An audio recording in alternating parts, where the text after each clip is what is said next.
Hello అండి, అందరికీ నమస్తే. నేను మీ Prashanthi. Welcome back to our channel Charanvi vlogs.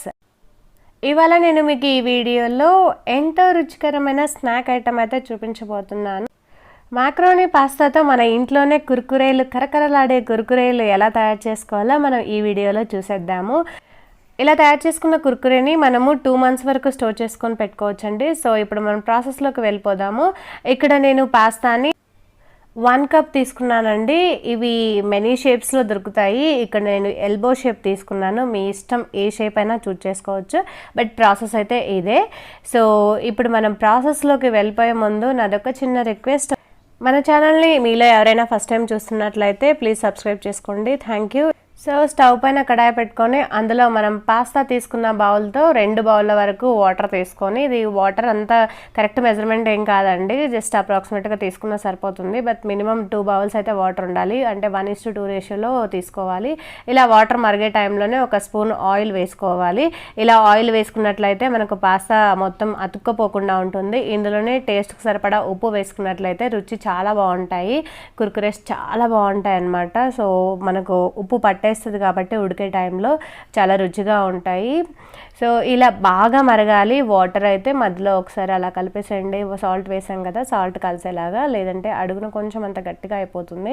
అందుకని ఒకసారి అలా కలిపేసుకోండి. ఇది బాగా మరిగాక మాత్రమే మీరు పాస్తా యాడ్ చేయాలి. ఇలా ఎసరు బాగా మరిగాక మాత్రమే పాస్తా యాడ్ చేస్తే పర్ఫెక్ట్గా ఉంటుంది, లేదంటే అతుక్కపోతుంది అనమాట. సో ఇలా బాగా మరిగాక నేను తీసుకున్న 1 cup పాస్తా యాడ్ చేస్తున్నానండి ఇక్కడ. సో ఇది ఎంతవరకు ఉడకాలి అనేది నేను వీడియోలో చూపిస్తాను. సో ఇదైతే మరీ మెత్తగా ఉడకకూడదండి, జస్ట్ పట్టుకుంటే మెత్తగా అయిపోవాలన్నమాట, అంతే. జస్ట్ ఇలా బెండ్ అవుతే సరిపోతుంది. నేను ఉడికాక ఒకసారి చూపిస్తాను ఎలా అవ్వాలి అని. మొత్తం మెత్తగా అయిపోయిందంటే కుర్కురేస్ పర్ఫెక్ట్గా రావు. సో మీరు ఉడికించే దగ్గర కొంచెం జాగ్రత్తగా ఉడికించుకోండి. సో మధ్యలో 1-2 సార్లు ఇలా కలుపుకోండి ఉడికించేటప్పుడు. సో చూస్తున్నారు కదండి, ఇప్పుడు మనకు ఆల్మోస్ట్ కుక్ అయిపోయాయి అనమాట. సో దగ్గరికి చూపిస్తాను కొంచెము. అలా ఉడికాక మనము స్టవ్ ఆఫ్ చేసేసుకోవచ్చు. సో ఈ స్టేజ్ వరకు ఉడికాక స్టవ్ ఆఫ్ చేసుకొని మనం వాటర్ అంతా తీసేయాలి. వాటర్ అంతా వంపేసుకున్న తర్వాత చల్లారడం కోసమని చల్లనీళ్ళు పోసామంటే ఫాస్ట్గా చల్లారుతాయి. ప్లస్ అలా చల్లనీళ్ళు పోసామంటే ఇంకా ఎక్కువగా ఉడకకుండా ఉంటాయన్నమాట. ప్లస్ ఇలా చల్లనీళ్ళు పోసి వంపేసుకుంటే ఇంకా మనకు అతుక్కోకుండా కూడా ఉంటాయి. సో ఈ రెండింటి కోసం మనము చల్లనీళ్ళతో కడిగేసుకోవాలి. చూస్తున్నారు కదండి, ఇలా ఈ స్టేజ్ వరకు మనం ఉడికించుకోవాలి పాస్తాని. అలా ఉడికించుకుంటే మాత్రమే మనం చేసుకునే కుర్కురేలు పర్ఫెక్ట్గా వస్తాయి అన్నమాట. సో చూసారా, మళ్ళీ ఒకసారి ప్రెస్ చేస్తున్నాను. జస్ట్ బెండ్ అవుతే సరిపోతాయి అన్నమాట. ఇవి బాగా జారుతూ ఉంటాయన్నమాట. సో మీరు ఇలా ఉంచారంటే, ఇలా ప్రెస్ చేశారంటే మనకు మెత్తగా వంగిపోయింది అంటే మనం పర్ఫెక్ట్గా కుక్ అయినట్లుగా. ఎందుకంటే ఎక్కువగా ఉడికితే మనకు పర్ఫెక్ట్ కుర్కురే అయితే రాదు. సో బాగా గట్టిగా అయిపోవడము అలా వస్తాయన్నమాట. సో ఇది ఈ స్టేజ్ వరకు చేస్తే మీరు షాప్లో తీసుకుంటే కుర్కురే ఎలా ఉంటుందో కరకరలాడుతూ అలాగే ఉంటుందన్నమాట.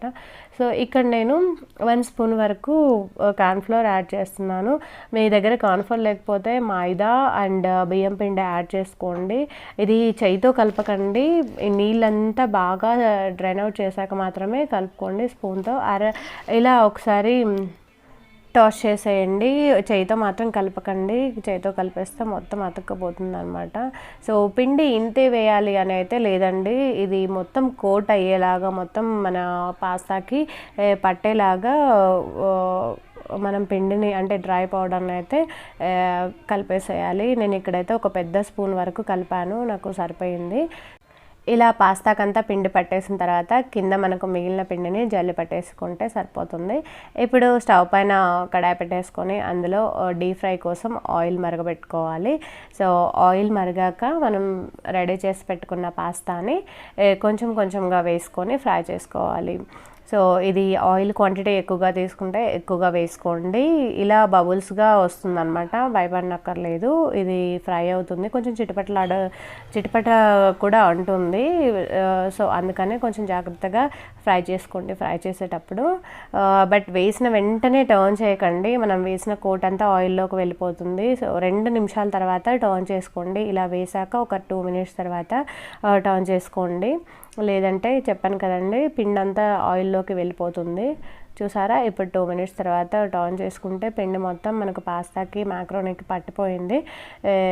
సో మనకు బాగా క్రిస్పీగా రావడానికి ఇది ఉపయోగపడుతుంది అన్నమాట. సో నేను ఇక్కడ టర్న్ చేసేస్తున్నాను. నేను కొంచెమే వేసాను, ఎందుకంటే నేను ఆయిల్ చాలా తక్కువగా తీసుకున్నాను కాబట్టి. ఇది ఆయిల్ ఎక్కువగా ఏం పీల్చదండి. సో ఇది స్నాక్గా పిల్లలకి చాలా తక్కువ టైంలో మంచి స్నాక్ అయితే రెడీ అయిపోతుంది ఇది పాస్తాతో. సో చూడండి, కలర్ అయితే చేంజ్ అయింది. సో కలర్ చేంజ్ అయ్యాక మీరు తీసేసుకోవచ్చు, జాలిగంటతో పక్కన బౌల్లోకి తీసేసుకోవచ్చు. సో ఇలా నేను ఫస్ట్ డిప్ అయితే తీసేస్తున్నాను. సో మీరు మీ దగ్గర ఎంత క్వాంటిటీ ఉంటే అన్నిసార్లు వేసేసుకొని ఫ్రై చేసేసుకోండి. నాకు ఇక్కడ 2 టైమ్స్ మాత్రమే వస్తుంది, నేను కొంచెం క్వాంటిటీనే తీసుకున్నాను కాబట్టి. ఇది స్టోర్ చేసుకోవచ్చు కాబట్టి మినిమం 2 మంత్స్ అయితే మనకు స్టోర్ అవుతాయి. ఎక్కువ క్వాంటిటీ కూడా చేసేసుకోవచ్చు, ప్రాబ్లం లేదు. సో నెక్స్ట్ ట్రిప్ కోసం నేను వేస్తున్నాను. సో ఇది చూసారు కదండి, ఇలా బబుల్స్ వస్తాయి. సో అప్పుడు మీరు కదపకండి, ఒక్క 2 నిమిషాల తర్వాత టర్న్ చేసేసుకోండి. మధ్యలో అలా కలుపుకుంటూ గోల్డెన్ బ్రౌన్ కలర్ వచ్చే వరకు మీరు వేయించుకోండి. మరీ ఎక్కువగా వేయించారు అంటే గట్టిగా అయిపోతాయి అన్నమాట.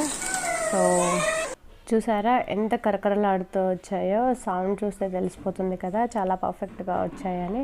సో నెక్స్ట్ ట్రిప్ కూడా నాకు ఇక్కడ ఫినిష్ అయిపోయింది, అంటే వేగిపోయాయి, నేను తీసేసుకుంటున్నాను. సో ఇలా తయారు చేసి పెట్టుకున్న పాస్తాని, ఇలా ఫ్రై చేసి పెట్టుకున్న పాస్తాని మనము ఇలాగైనా తినేసేయచ్చు, ఎందుకంటే మనం ఆల్రెడీ ఉప్పు యాడ్ చేస్తున్నాం కాబట్టి. లేదు అంటే మీరు గార్నిష్ చేసేసుకొని తినచ్చు అనమాట, అంటే లైక్ మసాలాస్ అన్నీ యాడ్ చేసుకొని తినచ్చు. ఇది మీ టేస్ట్కి తగ్గట్టు మీరు ఎలా ఇష్టపడితే అలా తినచ్చు అనమాట. మా ఇంట్లో అందరికీ ఇందులో మసాలాలు కొంచెం యాడ్ చేస్తేనే చాలా ఇష్టం అనమాట, ఈవెన్ పిల్లలకు కూడా. అందుకే నేను దానికోసం కొంచెమంత చాట్ మసాలా యాడ్ చేశాను. ఇది కంప్లీట్గా ఆప్షనల్ అండి, ఇది మీ ఇష్టం, బట్ వేస్తే చాలా బాగుంటుంది. రుచికి సరిపడా ఉప్పు, రుచికి సరిపడా కారం, ఇక నేను 1/2 టేబుల్ స్పూన్ వరకు యాడ్ చేస్తున్నానండి. నెక్స్ట్ మిరియాల పొడి, కొంచెమంత మిరియాల పొడి, కొంచెమంత జీలకర్ర పొడి యాడ్ చేశాను. సో మీకు మసాలాస్ ఇష్టమైతే వేసుకోండి, లేదంటే డైరెక్ట్గా తినేసేయండి. ఇంకొకటి అండి, సేమ్ రెసిపీ మీరు ఇది బెల్లం పాకంలో వేస్తే కూడా చాలా బాగుంటాయి. అది కావాలంటే నేను వీడియో చేస్తాను, బెల్లం పాకంలో వేసి చేస్తే ఎలా ఉంటుంది అని కూడా చూసేయండి. సో నెక్స్ట్ వీడియోస్లో చేస్తాను. సో ఇదండి ఇవాళ వీడియో. ఇవాళ మా పిల్లలు అయితే చాలా బాగా ఎంజాయ్ చేశారు ఈ స్నాక్తో. పిల్లలే కాదు, మేము కూడా ఫుల్గా ఎంజాయ్ చేసాము. ఈ స్నాక్ అంటే మా అందరికీ చాలా ఇష్టం అనమాట. సో ఇది బయట మనం ఎక్కడ కుర్కురేస్ కొనకుండా ఇంట్లోనే హ్యాపీగా ఎంజాయ్ చేయొచ్చు అనమాట. సో ఇదండి ఇవాళ video. Thanks for watching. Bye bye. See you in the next video. Please like, share and subscribe to my channel.